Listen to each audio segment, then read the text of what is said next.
வாசகர்களே, நேயர்களே, உங்களுக்கு திருவிழா சுவாமிகளின் மூலம் வாழ்த்துக்களையும் வணக்கங்களையும் தெரிவித்துக் கொள்கிறேன். இன்னைக்கு என்னன்னா நல்லது கெட்டது அப்படிங்கிறத ஒரு பார்க்கலாம். நல்லா இந்த தேதியை பாருங்க. இந்த தேதியை உங்களுக்கு ஞாபகப்படுத்தும் நல்லது கெட்டது அப்படின்னு எப்படி உங்களுக்கு ஞாபகப்படுத்தும் அப்படின்னா எப்படா செலக்ட் பண்றது அப்படின்னு தடுமாற டைம்ல உங்களுக்கு கொஞ்சம் தேவைப்படும். இந்த சிந்திக்கிற டைம் தான் தேவைப்படும். அது இந்த தேதியை பார்க்கறதுக்கு முன்னால இந்த தேதியை பாருங்க. 1115 1117 என்னன்னா இன்னைக்கு நம்ம இந்த தேதியை பார்க்கணும். இந்த அக்யூரேட்டான தேதியை பார்க்கறதுக்கு முன்னால இந்த எப்படி உருவானதுன்றத பார்க்கணும். அதாவது லண்டன்ல இந்த டைமு டேட்டு அதெல்லாம் காலண்டர்லாம் கொண்டு வர்றதுக்கு அந்த அந்த விஞ்ஞானிகள் என்ன பண்றாங்க, இது ஆராய்ச்சி பண்ணி அதை கொண்டு வராங்க. எப்படி அப்படின்னு காலண்டர், அதாவது அஸ்ட்ராலஜி இருக்காங்களே, வானிலை ஆராய்ச்சி பண்ணுவாங்களே, அவங்க தான் இது பண்றாங்க. அப்ப அவங்களுக்கு இந்த அது ரெடியாகி கொண்டு வரதுக்கு 2 வருஷம் ஆகுது. அப்ப 2 வருஷம் கழிச்சு அவங்க என்ன பண்றாங்க, ஒரு திட்டவட்டமான தேதியை உருவாக்குறாங்க, நிலைநிறுத்துறாங்க. அதுதான் 1117. இந்த 1117 ஜனவரி பிப்ரவரி வருது, அதுதான் உண்மையான தேதி. அதுக்கு முன்னால் இருக்கிறதெல்லாம் ஒரு தோராயமான மதிப்பு, அக்யூரேட்டா கிடையாது. இப்போ 1536 முகமது நபி குர்ஆன் எழுதினார். முகமது நபி இருந்தது உண்மை, குர்ஆனை எழுதுனது உண்மை. ஆனா 536 அப்படிங்கிறது ஒரு தோராயமான மதிப்பு. அது போல எல்லாமே அந்த காலம் 1000க்கு முன்னால வர்றது எல்லாமே தோராயமான மதிப்பு.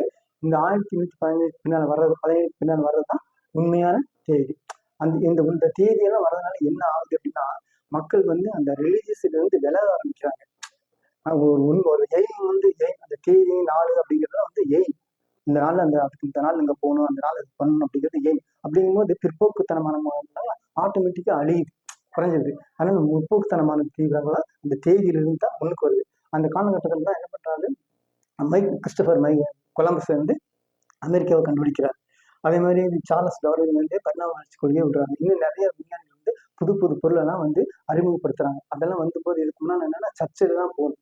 அதனால சர்ச்சில் விலையினால அவங்களுக்குள்ள ஃபைட் வந்திருக்கும். அப்ப அந்த மாதிரி சண்டை வரும்போது தான் ஆங்கிலிக்கன் சர்ச் அப்படின்னு ஒரு புதுசா ஒரு மதம் உருவாகுது. அதுக்கு முன்னாடி என்ன இருந்தது, புராட்டஸ்டன்ட், ரோமன் கத்தோலிக்குன்னு இருந்தது. இப்ப இந்த மாதிரி எல்லாம் மக்கள் நேரடியாவே எந்த ஒரு பொருளையும் சந்தைப்படுத்துறதும் முன்னெச்சரிக்கையாக போறதும் வரும்போதுனால என்னாச்சு, ரிலீஜியஸ் ஒருங்க ஆரம்பிச்சாங்க. நாட்டுல முன்னேற்றம் நிறைய உருவாக ஆரம்பிச்சது. இப்போ ஒரு சின்ன கோரிக்கை என்னன்னா, யூடியூப் நிறுவனமும் ஒரு பரந்த மனப்பான்மையோட இந்த யூடியூப் நடத்துறவங்களுக்கெல்லாம் ஒரு நம்பர் கொடுக்கும். இன்டர்நேஷனல் லெவலில் ஒரு கான்டாக்ட் நம்பர் கொடுத்தது நல்லது. எல்லாமே அப்பதான் ஒரு முன்னேற்றமான வரும். இது குறுகிய மனப்பான்மையில் இருந்தாலும் இன்னைக்கு நான் இருக்கிற நாளைக்கு என்னுடைய நம்பர்லாம் கட் பண்ணாங்கன்னா முடிஞ்சு மூச்சு அடக்கிற மாதிரி ஆயிடும். அதனால ஒரு உலக அளவில் ஒரு நம்பர் தேவைப்படுது. உலக அளவில் எப்படி ஒரு தேதி இருக்குதோ, வருஷம் இருக்குதோ, எப்படி ஒரு கான்டாக்ட் இருக்குதோ, அது மாதிரி அது தேவை இருக்கிறது நான் இது மூலம் தெரிஞ்சுக்கிறேன். சரி, இப்போ நல்லது கெட்டது அப்படின்னா, நல்லது கெட்டது அவ்வளவு சீக்கிரத்தில் நம்மளால ஏற்றுக்க முடியாது, டிசைட் பண்ணி முடிவுக்கு வர முடியாது. அதனால தான் நிறைய பேர் சொல்ல வேண்டியது வரும், கேட்க வேண்டியது வரும், அந்த மாதிரி எல்லாம் இருக்கு. இப்போ இந்த தேதியில ஒருத்தன் ஏதாச்சும் நம்ம ஒரு முடிவு எடுக்கணும்னா அதுக்கு ரொம்ப சிந்திச்சு செயல்பட வேண்டியதா இருக்குது. எடுத்தடிப்படியே வர முடியாது. அதே மாதிரி தான் நல்ல சகுனம் கெட்ட சகுனம்லாம் இருக்குது. அதெல்லாம் யாரா பாக்குறான் அப்படின்னு நடிப்பாங்க சிலர் ஏத்துக்கு உள்பக்கம் ஏற்றிட்டு வெளிப்பக்கம் நடிக்கிறவங்க. ஆனா சகுனங்கிறது இருக்குதான். இப்போ மின்னல் வருது, காத்து வருது, எல்லாம் அப்படின்னு அர்த்தம். அடுத்து மழை வரும் இல்லையா, அது சிம்டம், அதாவது ஒரு அடையாளம். அது போலதான் நமக்கு ஒரு நல்லது நடக்குன்னா அதுக்கு அதாவது ஒரு அடையாளத்தை, கெட்டது நடக்குன்னா அதுக்கு தகுந்த மாதிரி ஒரு அடையாளம். அது நடந்தே தீரும். அப்ப அந்த சகுனம் தெரிஞ்ச போது நம்ம அதுல கொஞ்சம் நிதானமா இருந்துட்டா அது தப்பிக்கிற வாய்ப்பா இருக்கு. அதுக்கு 100க்கு 100 தப்பிக்க முடியாது.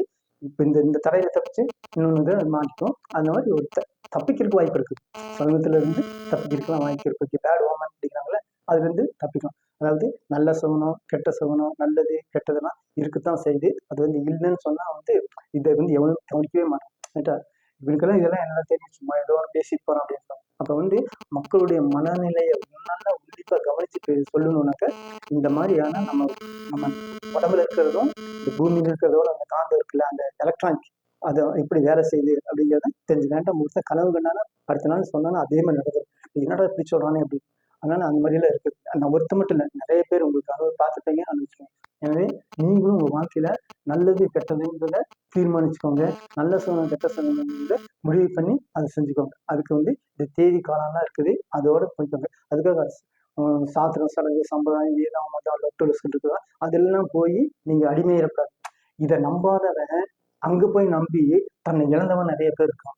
அவனுக்கு நல்லது செஞ்சு தரேன், அதை செய்யறான், அந்த சாமியார்ட்ட கூட்டி போறான்ட்டு அவன் குடும்பத்தையே இல்லாம போயிடும். அதனால அந்த மாதிரி போகாம சகுனங்களை நம்புங்க, நல்லது கெட்டதை நம்புங்க. அதை எப்படி உங்களை ஈடுபடுத்திக்கணும் அப்படிங்கிறது உங்க அளவுக்குள்ளேயே கூட உங்க ஃப்ரெண்ட்ஸ் அளவுக்கு கூட குடும்ப உறுப்பினர்கள் கூட அதை நிவர்த்தி பண்ணி வைக்க முடியும். அந்த அளவுக்கு அந்த அளவுக்கு இருந்துக்கணுமே தவிர ரொம்ப டீப்பாக போய் இது பண்ண வேணாம். அதுதான் இம்பார்ட்டன். இதுதான் இன்னைக்கு வீடியோ.